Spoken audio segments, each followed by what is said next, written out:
John Locke é o pai do liberalismo político. É o cara que fundamentou a teoria política para a ascensão da burguesia ao poder. A burguesia toma o poder a partir das revoluções burguesas, lembremos da Revolução Inglesa e da Revolução Francesa, e marca com isso, lembre que a Revolução Francesa marca o início da Idade Contemporânea. Então esse mundo contemporâneo que nós vivemos, basicamente no que tange a política, é a teoria do Locke sendo posta em prática, sendo colocada em prática. É basicamente Locke, na maior parte das constituições, das cartas magnas dos países afora do mundo ocidental. Por exemplo, Thomas Jefferson, quando escreve a Constituição norte-americana, está nada mais nada menos colocando em prática a teoria de John Locke. É a teoria de Locke todinha na Carta Constitucional dos Estados Unidos. Lembremos que os Estados Unidos era uma colônia que, com um processo de luta contra a sua metrópole Inglaterra, se transformou em um país soberano. E essa primeira Constituição, que vigora até hoje, é nada mais nada menos do que a teoria de Locke. Professor, o que é que isso tem a ver com a gente? Galera, o Brasil era uma colônia, assim como os Estados Unidos vai querer se libertar. E quando nós nos libertamos da nossa metrópole Portugal, a primeira coisa que a gente faz é tentar fazer uma Constituição similar deles. É porque Dom Pedro I não permitiu. Mas independente disso, na nossa Constituição atual tem muito de Locke. Locke está nas constituições mundo afora, em especial dos países ocidentais, ok? Mas vamos ver Locke, esse cara, esse filósofo, que foi responsável por fundamentar a teoria política para a burguesia estar hoje como está no poder político. Lembremos, na Idade Contemporânea, o poder político é exercido pela burguesia. A gente vai ver melhor lá na aula de Idade Contemporânea.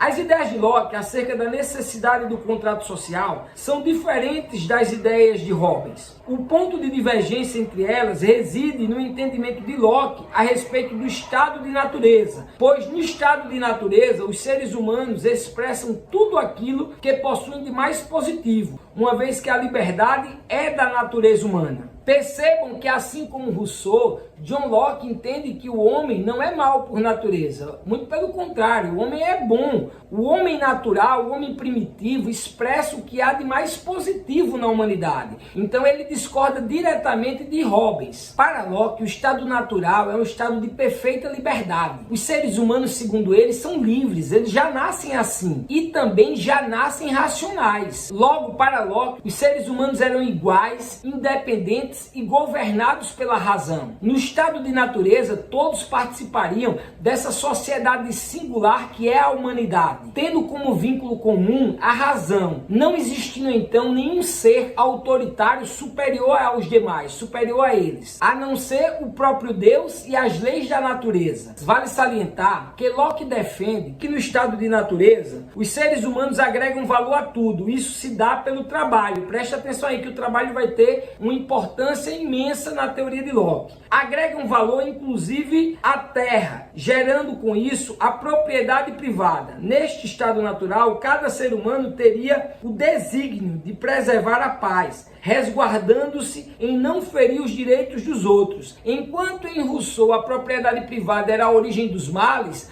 para John Locke, a propriedade privada nada mais é do que resultado do trabalho. Logo, a propriedade privada é algo benéfico, é algo bom. E o Estado, veremos, tem como função e finalidade defender o direito à vida e o direito à propriedade privada, que é fruto do trabalho. Beleza? Já está se desenhando a teoria de Locke aqui para nós. Dentre estes direitos defendidos por ele, destacamos o direito natural de se ter propriedade privada. Contudo, esse direito é natural e anterior à sociedade civil, mas não inato. Origina-se da relação concreta entre os seres humanos e as coisas por meio do processo de trabalho. É através do trabalho que o homem transforma as coisas, transforma a natureza e assim ele adquire o direito de propriedade. O trabalho é a origem e o fundamento da propriedade privada. Como eu falei, a propriedade privada é fruto do trabalho. E o direito à propriedade privada é anterior à sociedade civil. É como se a propriedade privada fosse algo natural, próprio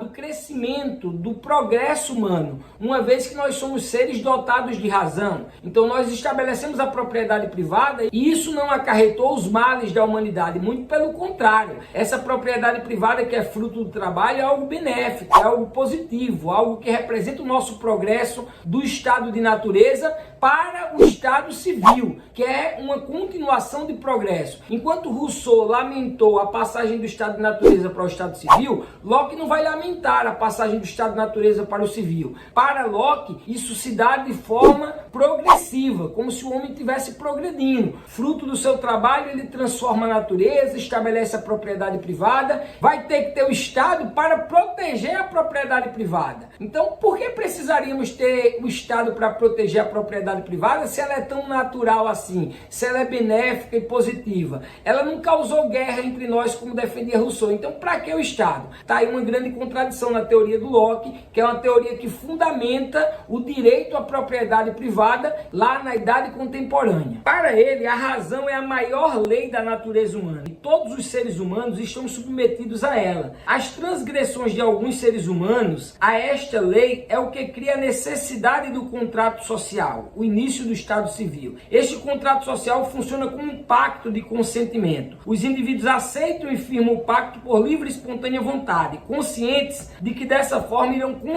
consolidar os seus direitos naturais. Que direitos naturais são esses aos quais Locke se refere? O direito à propriedade privada, o direito à vida e aos frutos do trabalho, ou seja, a propriedade privada. Percebam que, diferente de Rousseau, ele defende que no contrato social as pessoas percam liberdades, porque a razão é natural e todos devem estar submetidos à lei natural da razão. E é a razão que cria a necessidade do contrato social. Ora, por que a razão cria a necessidade do contrato social? Porque aqueles que não querem viver racionalmente, viver segundo as diretrizes da razão, são transgressores. E para estes é necessário que se tenha um Estado. O Estado que vai assegurar que todos vivam segundo as leis dessa mesma razão. Beleza? Diferentemente de Hobbes, para Locke, o estado de guerra não coincide com o estado de natureza. As pessoas não viviam em guerra, muito pelo contrário, viviam sob o domínio da razão, transformando a natureza e estabelecendo a propriedade privada com os frutos do seu trabalho. Então, para que nós temos a necessidade do contrato social? Justamente para punir, como eu falei anteriormente, os irracionais, aqueles que não querem ser governados pelas leis da razão. Logo, em Locke, o Estado civil tem por finalidade